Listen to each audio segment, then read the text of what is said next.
I do want to bring this up. I introduced Michael as Mr. Redemption, so when we talk about failures, we all have different circumstances in our life and how we kind of adapt and recover and grow from those circumstances.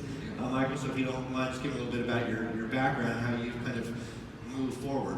Sure. So I failed miserably at life. I was in drugs and alcohol from the age of 10 until 21, and the U.S. government decided to take me out of society and put me in federal prison for 5.5 years to get my head straight. It was the best thing that ever happened to me. So I completely, right when I got in trouble, I didn't know a single person that didn't do alcohol or drugs in my life, right? And that was a huge problem because I was exactly the person around everybody I was hanging out with. Completely unproductive, stealing from people, selling drugs to people that have family with kids. You know, 1 minute they'll have a nice house, cars, and all that, and then by the time I'm done, they're living in 24-hour motels. Kids have no food, no diapers. So that was a very destructive portion of my past life. That when I was arrested and I had that 5.5 years of time set aside for me, I remember taking a deep breath and telling myself, I am so unhappy, I feel so guilty for bringing people down instead of up like I was taught to in my upbringing, that now is my chance to change. And I used every minute of that time to better myself, to help others, teach a GED program, get out, and then am now able to speak with other groups about my life experience, how I was able to walk through all those challenging times, and now how I'm able to contribute to society in a really productive way.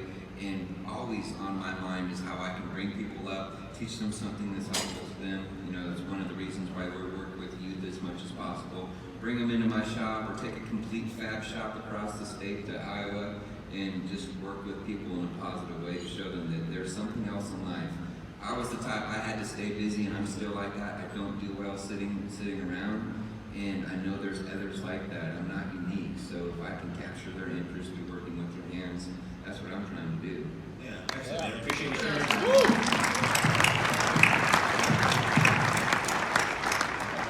So in some ways, it's really a story of perseverance, and kind of righting the ship and understanding, hey, who do I want to be and what do I want my priorities and values to be, right? Yep. The bottom line is that I wasn't ready for help until that time, until I wanted to do something different for myself and help myself and be a better person in life.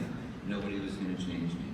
So, you can be anything you want to be. You can do anything that you put your mind to, and I'm just one person that's proof positive of that. Right on. You're all in an industry with a bunch of old guys that won't shut up. So finding a mentor isn't really going to be a problem for you. What's going to be your problem is being able to put your ego down and be able to learn and listen. Because everybody knows everything, and young guys, and sometimes young girls, they already know all the answers.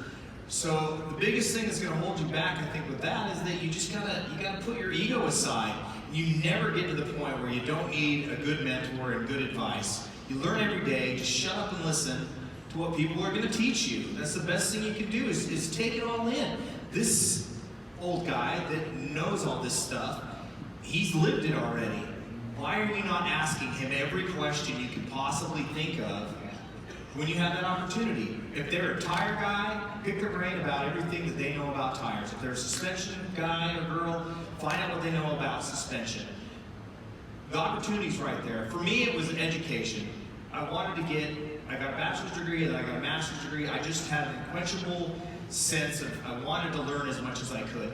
And if you go that route, I'm not saying that's necessarily for everybody, but that's full of mentors. People have great experience, and it's a great opportunity to learn. But they're everywhere. Those people to learn from are everywhere. But are you going to be open to receive it, or are you going to think you already know the answer? Yeah, anything that you wanted to add on? Oh yeah, mentorship is like one of the biggest topics I think I enjoy the most, and I'll try to keep it short. One of my mentors is here. He's on the floor booking somebody's booth while I'm out route. He's been a huge influence and mentor in my life. I heard a shout out for Vaughn. Nice. Yeah, I feel so privileged that over a period of time I was able to build a relationship with him where he felt comfortable enough to share some of his industry secrets with me, and I don't take that for granted. Being a good mentee means being a great listener, and even if they're telling you something that you already know, you act like you don't. You be humble and you listen to that. Because the thing he's going to tell you right after that is going to knock your socks off and is going to propel you to the next level in something. For me, finding mentors has not been a problem at all. Because I come up, I'm interested, I'm going to show that person that I'm going to apply the things that they're sharing with me in whatever I'm trying to achieve, and then I'm going to be more successful. I have mentors across the board. I have business mentors that are other successful businessmen that have nothing to do with my business or the automotive industry. I have relationship mentors of people that, the bottom line is if I find somebody that has something that I want in life and that I want to work towards and find and fight and get, that's the person I'm going to try to build a relationship to get into my life so that I can emulate and be successful from the position that I see they are.